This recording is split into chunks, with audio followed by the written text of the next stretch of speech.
Bakit ba naging tinutoyo ang babae kung tawagin ay pangongo? Hindi naman kita niloloko, ginawa naman kita kinundo. Bakit ba ang babae kung tawagin ay pangongo? Di naman kita niloloko, ginawa naman kita kinundo. Kaya simulan natin ang maiksi na kwento tungkol sa lalaki at sa babae na may toyo. Ganyan ka man pero pangarap hanggang dulo, pagkatabihag mo ang matigas na puso.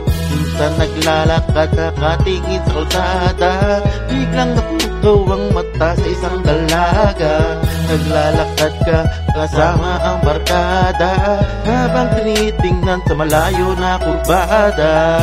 Ako'y nakaabang sa iyong pagdaan, umaasang dadaan at ika'y mapagmasdan. Ika'y isang anghel, buhok ko ay kahel, nagbabaka sakali na sa'yo'y makapapel. Kay pango na lagi na lang pinatoyo, babatuan ka na sa iyong noo.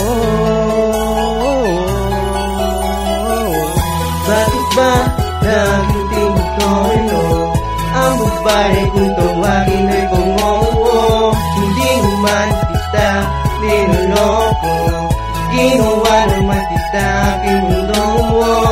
Bakit ba ang babae kung tawagin ay pangongo?